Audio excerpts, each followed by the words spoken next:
captured in 1990. My story about that is that I lent it to a girl and never got it back. But that's actually what's happened. The reason why we've sold so many copies of Good Omens over the years is when you start to talk to people who actually bought and love Good Omens, they've all bought fine. They bought a copy and somebody borrowed it, they can give it back, and the way that I always know this has happened because every now and then you'll get real fans in signing lines and they'll bring out their Good Omens and it will be beautiful and pristine. And I'll say, so, who stole your other one then? Because I know what real copies of Good Omens look like, and they've always been read 19 or 20 times. At some point somebody dropped them in the bar, probably spilled soup on them, and they're repaired with sellotape on the back where the spine started to split. They're kind of browning, sometimes good ones. So you are not alone in having lost your copy of Good Omens to a girl. Definitely not. That's what they do. Girls take your copies of Good Omens. Okay, you wrote others as well, of course, American Gods, Online. Okay, I say I'll just ask a few questions and I'll throw it to the floor. Okay, this is a sensitive one. By the way, just before we start, I assume that anybody who is here either stood in a very, very long queue in the heat, or possibly persuaded somebody to stand in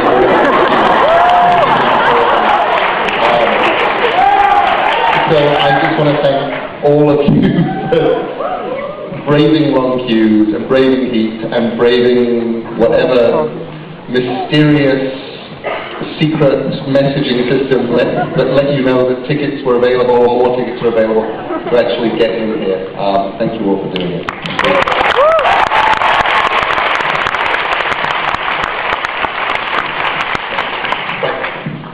You are 49 this year. How does it feel to hit the big 50 next year? Really odd. Really odd.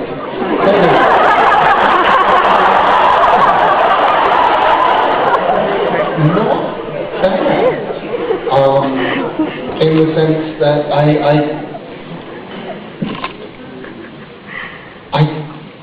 have this really cool life in which I've actually somehow, there was this wonderful feeling fairly recently when I looked around and suddenly went, you know, I've done all this stuff I set out to do. And you don't get to say that very often.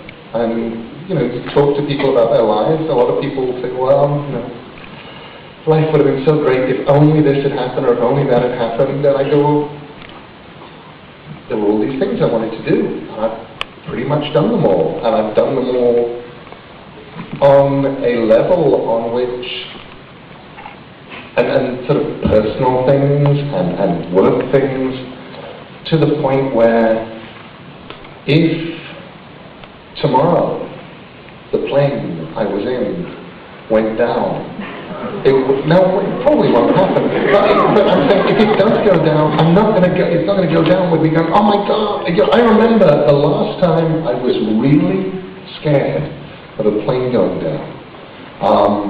It's only ever really happened once. It was 1988.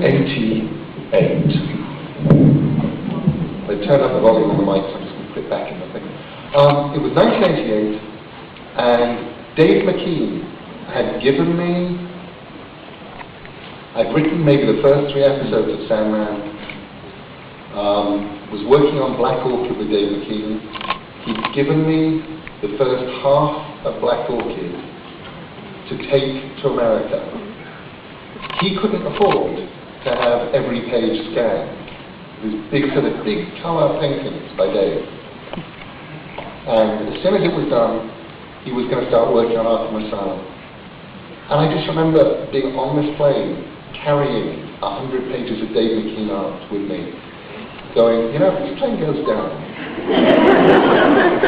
nobody's ever going to see Black Orchid. Black Orchid will never be printed. Dave is never going to go back and paint these 100 pages again. And the Sandman thing I started, they very unlikely to just print the first three episodes of this thing that this guy then died. But this is really cool, and this is really good. I hope this plane doesn't go down.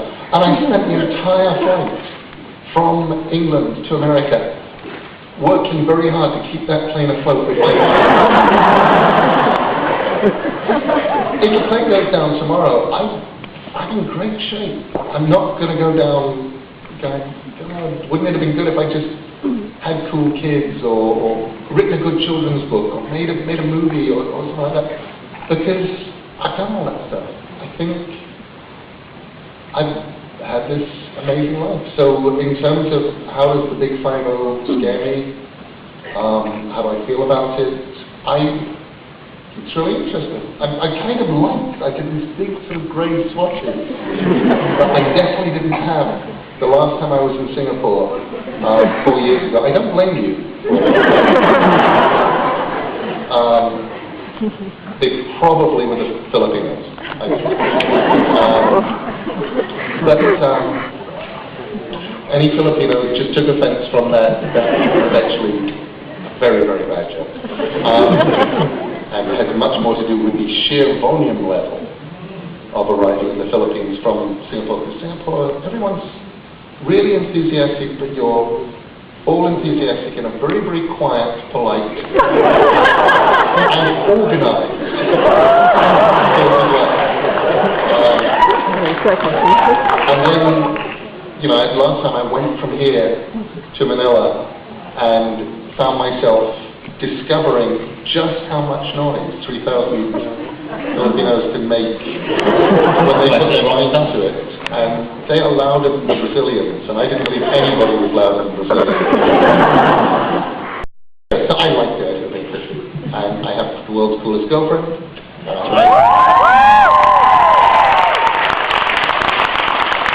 And life is generally fun. And the fact that I'm getting sort of, you know, more creased and more grey and slightly more rumpled and actually have to suddenly, there's this weird thing where you go, oh, I can't actually eat as much as I used to eat and burn up the same calories. I actually have to exercise.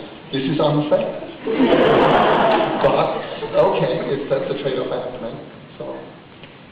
Especially in Singapore, right, when we keep feeding you food. I have this theory that I evolved about an hour ago during an interview, shortly before a suspiciously good lunch, that there is a Singaporean snack called stuffed author, and that it is produced by taking